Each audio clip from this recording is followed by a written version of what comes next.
एक तालाब में शतबुद्धि 100 बुद्धियों वाली और सहस्त्र बुद्धि 1000 बुद्धियों वाली नामक दो मछलियां रहा करती थी। उसी तालाब में एक बुद्धि नामक मेंढक भी रहता था। एक ही तालाब में रहने के कारण तीनों में अच्छी मित्रता थी। दोनों मछलियों शतबुद्धि और सहस्त्र बुद्धि को अपनी बुद्धि पर बड़ा अभिमान था और वे अपनी बुद्धि का गुणगान करने से कभी चूकती नहीं थी। एक बुद्धि सदा चुपचाप उनकी बातें सुनता रहता। उसे पता था कि शतबुद्धि और सहस्त्र बुद्धि के सामने उसकी बुद्धि कुछ नहीं है। एक शाम वे तीनों तालाब किनारे वार्तालाप कर रहे थे। तभी समीप के तालाब से मछलियां पकड़कर घर लौटते मछुआरों की बातें उनकी कानों में पड़ी। वे अगले दिन उस तालाब में जाल डालने की बात कर रहे थे जिसमें शतबुद्धि, सहस्त्र बुद्धि और एक बुद्धि रहा करते थे। यह बात ज्ञात होते ही तीनों ने उस तालाब रहने वाली मछलियों और जीव जंतुओं की सभा बुलाई और मछुआरों की बातें उन्हें बताई। सभी चिंतित हो उठे और शतबुद्धि और सहस्त्र बुद्धि से कोई उपाय निकालने का अनुनय करने लगे। सहस्त्र बुद्धि सबको समझाते हुए बोली, चिंता की कोई बात नहीं है। दुष्ट व्यक्ति की हर कामना पूरी नहीं होती। मुझे नहीं लगता वे आएंगे। यदि आ भी गए तो किसी न किसी उपाय से मैं सबके प्राणों की रक्षा कर लूंगी। शतबुद्धि ने भी सहस्त्र बुद्धि की बात का समर्थन करते हुए कहा, डरना कायरों और बुद्धिहीनों का काम है। मछुआरों के कथन मात्र से हम अपना वर्षों का गृहस्थान छोड़कर प्रस्थान नहीं कर सकते। मेरी बुद्धि आखिर कब काम आएगी?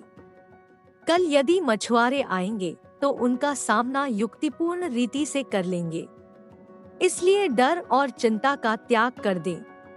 तालाब में रहने वाली मछलियों और जीवों को शतबुद्धि और सहस्त्र बुद्धि के द्वारा दिए आश्वासन पर विश्वास हो गया। लेकिन एक बुद्धि को इस संकट की घड़ी में पलायन करना उचित लगा। अंतिम बार वह सबको आगाह करते हुए बोला, मेरी एक बुद्धि कहती है कि प्राणों की रक्षा करनी है तो यह स्थान छोड़कर अन्यत्र जाना सही है। मैं तो जा रहा हूँ।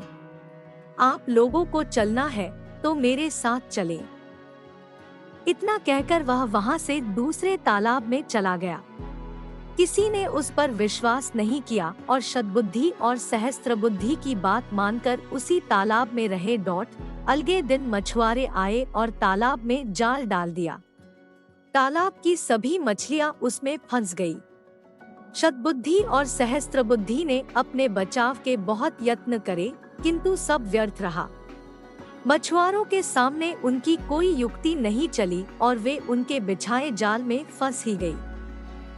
जाल बाहर खींचने के बाद सभी मछलियां तड़पट कर मर गई। मछुआरे भी जाल को अपने कंधे पर लटकाकर वापस अपने घर के लिए निकल पड़े।